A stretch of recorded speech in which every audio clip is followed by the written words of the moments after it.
एक बार फिर से उपस्थित हूं आप सबके सामने शनिवार के कार्यक्रम में विश्लेषण जन्म कुंडली का इस कार्यक्रम के दूसरे हिस्से के साथ, जहां सुबह में जो आपने कार्यक्रम देखा था उसी कुंडली का यह दूसरा हिस्सा है, लग्न, नवांश और दशमांश का। शुरू करते हैं आज का कार्यक्रम। पर कार्यक्रम शुरू करने से पहले मनुस्मृति की बात बता देता हूं।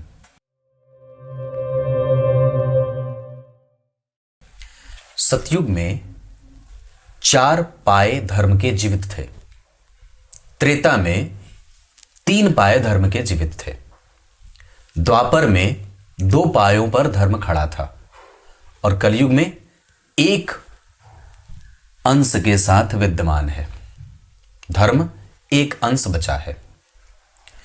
सतयुग में सत्य को ही धर्म मान करके, धर्म को ही सत्य मान करके धन और जीव का पार्जन किया जाता था। बाकी के अन्य 3 युगों में धर्म की हानि और एक एक चरण की हानि होती रही है।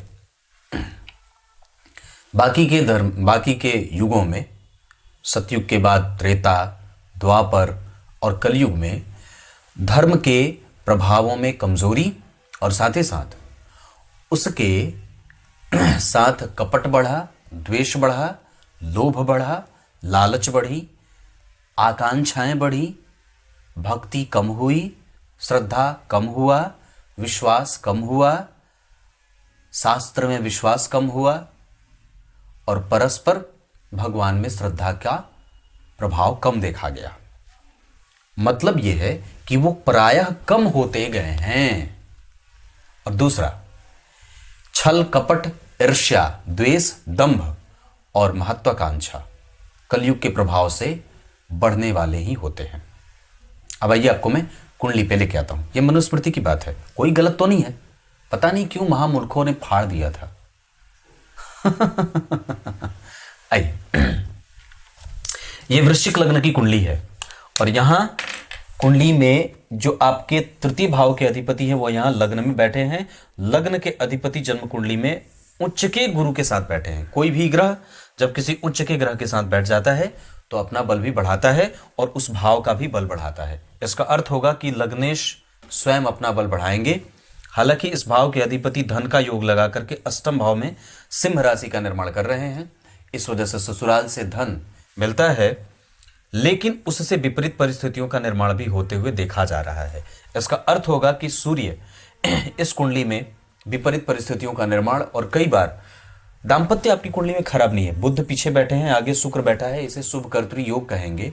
दशमांश कुंडली में लग्न में उच्च के मंगल का होना, बुध के साथ जो भाग्य का अधिपति है, सूर्य और शुक्र का यहां बैठना और इस भाव के अधिपति चंद्रमा का उच्च का होना पंचम भाव में बहुत अच्छी बात है। व्यापार से ही व्यक्ति आगे बढ़ेगा, क्योंकि दशम स्थान के अधिपति शुक्र भी स्वयं जन्म कुंडली में चतुर्थ स्थान में, सप्तम स्थान में अपने भाव से 4-10 के आगे हैं। इसे अच्छा कहा जाएगा। हालांकि जो यहां अष्टमेश के साथ उनकी युति बनी है, इस वजह से कई बार गड़बड़ी हुई है। लग्नेश का जन्म कुंडली में नीच का होना राहु के संग व्यक्ति को ऋण में और ऋणानुबंधन में बांधने वाला। ऐसा नहीं है कि उसका मन उसके काम में नहीं लगता है, ऐसा बिल्कुल भी नहीं है। उसका मन उसके काम में लगता है, पर वो हताश है, निराश है और उदास है। ये इसलिए क्योंकि लग्नेश नीच के हैं और व्यक्ति के दिमाग को भ्रमित कर रहे हैं। क्योंकि जिस दशा काल में अभी जातक जिंदा है, आपके सवाल का प्रत्युत्तर यहां पे है कि शनि की दशा चल रही है, कर्म क्षेत्र शनि का ही बना हुआ है। दशमांश कुंडली का लग्नेश शनि ही है और वो नीच का है। उसके ऊपर किसी शुभ ग्रह का कोई प्रभाव नहीं है। इस कुंडली में मंगल की दृष्टि अगर नहीं होती तो जो बचा हुआ है वो भी आपके पास नहीं बचा होता। ये बात मैंने सुबह वाले कार्यक्रम में भी, लग्न कुंडली के विश्लेषण में भी बात कही थी। तो आपकी कुंडली में यहां पे व्यापार भाव का अधिपति अष्टम में गया है, जिसके कारण कई बार गड़बड़ी पैदा होती है। और यहां पे व्यापार भाव का अधिपति उच्च का है, पर इसके ठीक पीछे शनि राहु के बैठने के कारण थोड़ी गड़बड़ी है, क्योंकि यहां भी राहु ने गुरु को देखा है। क्योंकि इस कुंडली का 12वें भाव का अधिपति आपकी कुंडली में अतिरेक व्यय और अब जैसे दशमांश कुंडली को जब आप देखेंगे तो क्या देख रहे हैं कि 12वें भाव का अधिपति सिंह राशि में बैठा है, इस भाव के अधिपति लग्न को देख रहे हैं। इसका अर्थ होगा कि व्यक्ति ऋण से मुक्ति के लिए जूझता रहे और उसके जीवन में जो विपरीत परिस्थितियों का निर्माण होगा वो ऋण के कारण होगा। 12वें भाव के अधिपति शुक्र जन्म कुंडली में पंचम भाव में है, व्यक्ति के ऊपर ऋण बढ़ा और वो अपने आप को हमेशा ही उससे मुक्त करने की कोशिश में है, पर वही ऋण उसके लिए दशमांश कुंडली में विपरीत परिस्थितियों का निर्माण कर रहा है और उसकी समस्या बढ़ा रहा है। राहु और गुरु के कारण और साथ ही साथ चतुर्थ भाव के अधिपति मंगल अगर लग्न में नहीं बैठे होते तो ये भी आपको नहीं मिला होता। लग्नेश अगर नीच के नहीं होते तो आप ऋण में नहीं जाते। ये दशमांश कुंडली आपके सवाल का उत्तर यहां से दे रही है। इस कुंडली से आपको उत्तर इसका कम मिलेगा थोड़ा, पर यहां पे आपको व्यापक स्तर पे ये बात पता चल जाती है कि आपकी कुंडली में वस्तुतः आपका करियर कैसा दिखा रहा है। उसको दर्पण मिल जाता है कि 12वां भाव ऋण मुक्ति का होता है, इसका अधिपति विपरीत योग बना रहा है। इस भाव के अधिपति अष्टम में बैठ करके आपके माथे का दर्द बढ़ा रहे हैं। लग्न के अधिपति नीच के हैं, माथे की समस्या। यहां पे भी माथे का दर्द करने का मतलब ऐसा नहीं कि सर दर्द होता है, नहीं, वो आपके सामने आपकी समस्या बढ़ा रहे हैं। गुरु कम से कम केंद्र में होते, गुरु कम से कम लग्न को देख रहे होते तो कुछ अच्छी बात होती, पर वहां ऐसी कोई भी बात नहीं है। उस गुरु के ऊपर राहु की दृष्टि है, लग्न का अधिपति ही नीच का है, तो इस वजह से भी कई बार व्यक्ति को अपने कार्य से वो संतुष्टि नहीं मिलती है कि मेहनत करने के बाद चलो मुझे कुछ मिल गया, पर वस्तुतः उसका प्रामाणिक जो उत्तर है वो नहीं मिलता है। इस कारण से वो ऋण उसके लिए विपरीत परिस्थिति का निर्माण करने वाला बन जाता है। क्लियर है? तो हमें मनाना किसको है? हमें एकादशी, विष्णु सहस्त्र नाम का पाठ और उपाय मैं भेजूंगा। यहां पे मंगल है और ये गड़बड़ नहीं है, ये ठीक है। ये इस कुंडली में कमजोरी नहीं होगी। लग्नेश का जन्म कुंडली में कम से कम लग्न को देखना ही बहुत अच्छा होता है। नवमांश कुंडली ठीक है, क्योंकि लग्न का अधिपति लग्न को देख रहा है तो वो कभी भी उसको कमजोर नहीं होने देगा, पर यहां पे ये बात बिल्कुल गड़बड़ हो रही है। दूसरे नंबर पे आपकी कुंडली में जो D4 चार्ट बना हुआ है वहां पर भी ये कुंडली गड़बड़ी ही दिखा रही है। वहां भी लग्नेश अष्टम में, राहु से दृष्ट और बहुत अच्छे अच्छे ग्रह सब इधर उधर उलझे हुए हैं, फंसे पड़े हैं, या दुह स्थान में हैं या मेहनत करवाते ही देखे जा रहे हैं। हालांकि आप कभी भी अपने आप को डिप्रेस मत करिएगा, क्योंकि आपकी कुंडली का गुरु उच्च का है, जो आपको एक न एक दिन आपके समय के हिसाब से बदलेगा। अभी शनि के बाद गुरु की दशा आएगी जो आपकी कुंडली में बहुत अच्छे परिणाम देने वाली बनेगी, और ये मैं 100% गारंटी से बात कह सकता हूं, वो अपना संपूर्ण परिणाम देंगे ही देंगे। शनि में गुरु आने वाले हैं 2032 में, उसके बाद आपकी कुंडली में शनि में सूर्य आने वाले हैं। हालांकि दोनों क्रूरतम हैं, केंद्र में हैं, पर शनि में चंद्रमा भी तो बहुत अच्छे नहीं है, परिवर्तन योग बना है। तो कुछ हद तक आपकी कुंडली में आज से 3-4 साल बाद जो आगे समय आने वाला है उसमें आपके साथ एक विपरीत नहीं अनुकूल परिस्थिति का निर्माण होते देख रहा हूं, जो आपको इस ऋण से निकलने की पूरी कोशिश में आपको सफल करेगा। इसके अतिरिक्त पंचम भाव आपका बलवान है। आपका आपके जो संतान के स्तुति के बारे में मैं चर्चा करूं, वो बहुत अच्छा बना हुआ है। भाग्य भाव का लाभ थोड़ा सा शनि कमजोर कर रहे हैं। यहां पे शनि राहु केतु का प्रभाव है, शनि की दृष्टि है, राहु केतु देख रहे हैं। पंचम भाव में मंगल है, इस वजह से कभी भी पत्नी के साथ मतभेद और कभी भी उनको किसी भी सवाल के उत्तर देने के लिए उनको जबरदस्ती मत करिएगा और उनको स्वतंत्र छोड़िएगा। अपने सास ससुर के साथ अपने संबंध बहुत ही ज्यादा मजबूत और बेहतर बनाने की आवश्यकता है। अगर उन लोगों से कोई आर्थिक लाभ ना मिल रहा हो तो कम से कम उनसे आप मानसिक लाभ ले सकते हैं, ये आपकी कुंडली में बनता है। ये इतनी सी बात है।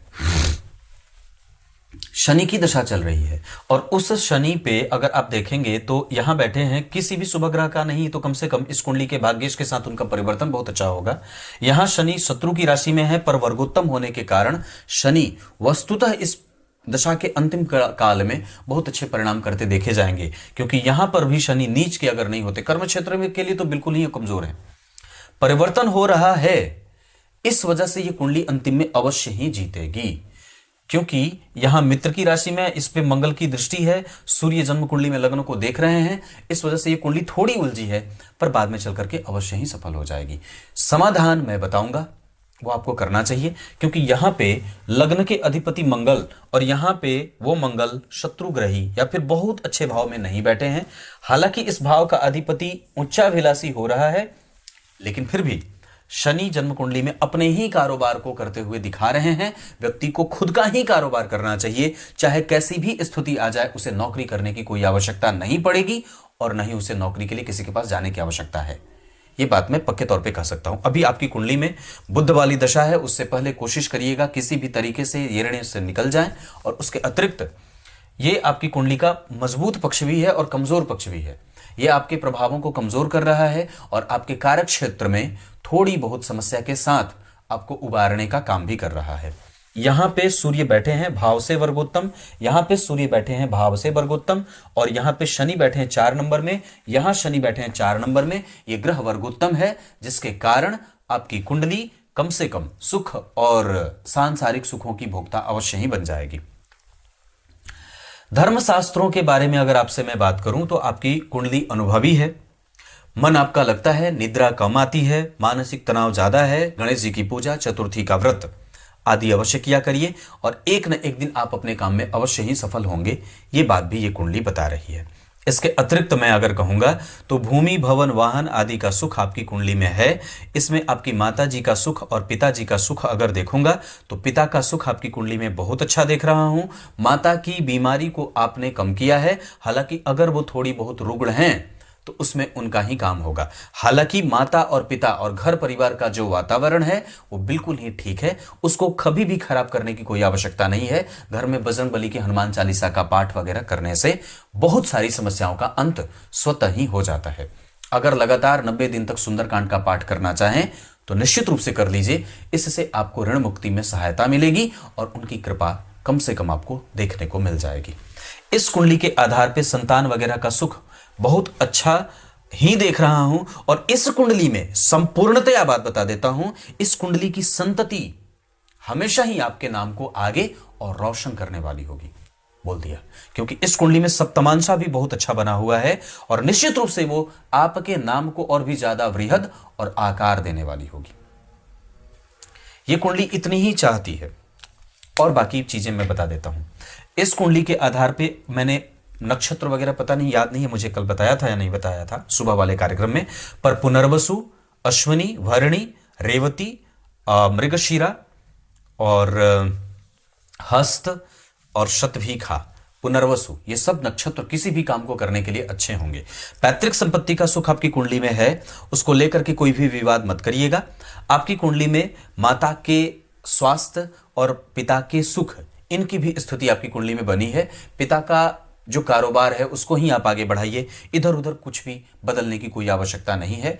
अभी अगर हो सके तो एक लाजवर धारण कर लीजिए, जिससे मन कम से कम शांत और तृप्त होता रहे।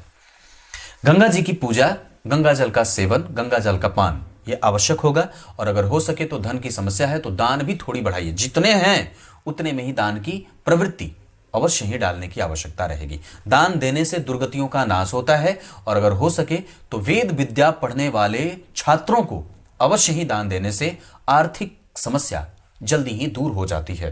जो छात्र वेद विद्या का पठन पाठन करते हो, वेदाध्ययन करते हो, उनको अगर आप संकल्प लेकर के अपने आर्थिक समस्या से जूझने की से मुक्ति के लिए अगर संकल्प लेकर के उनको पुस्तक वगैरह दान करेंगे तो इससे भी आपकी कुंडली में गुरु का तत्व बढ़िया हो जाएगा।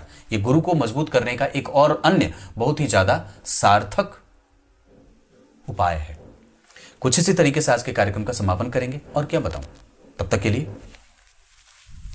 बहुत बहुत नमस्कार।